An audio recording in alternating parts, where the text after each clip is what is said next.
આ છે આણંદ વિદ્યાનગરનો શાંત, સુંદર અને પોશ ગણાતો એરિયા, જ્યાં કરોડોની કિંમતના મોટા મોટા બંગલા અને સારા અને શ્રીમંત લોકોનું રહેણાંક છે.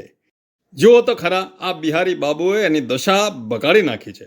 કરમસદ આણંદ મહાનગરપાલિકાના દબાણના અધિકારીઓને દબાણ વિશે જ્યારે કમ્પ્લેન કરીએ ત્યારે ટેબલ તૂટી જાય એટલા જોર જોરથી હાથ પછાડીને મીઠું મીઠું બોલીને જ્યાં એમનું ચાલવાનું જ ના હોય ત્યાંની પણ પ્રોમિસો અમને આપીને ખુશ કરી દે છે. ટ્રેક્ટરના ડ્રાઈવરો, દબાણ હટાવનારી ટીમ બધાની સામે ખોટા દેખાડો કરી ભરમાવી દે છે.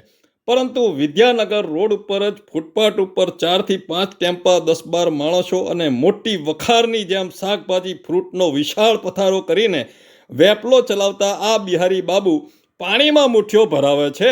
શું આને શાસન કહેવાય કે દુશાસન? આટલા સારા વિસ્તારને કબાડીખાનું બનાવવાનું બીડું ઝડપ્યું છે. તમારા મન મુજબનું ઘરમાં ચાલે સાહેબ.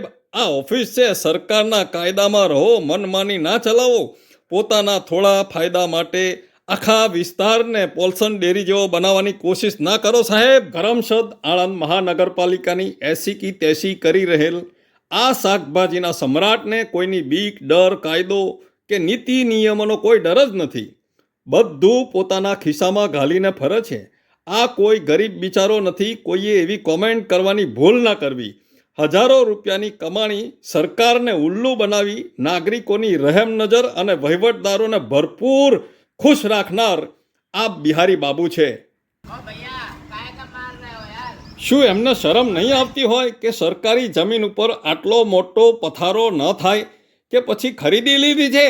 બની શકે છે કે એટલા પૈસા કોઈ વહીવટદારોને આપ્યા હોય. આપનો હરીશ બ્રહ્મભટ્ટ. વંદે માતરમ. ભારત માતા કી જય.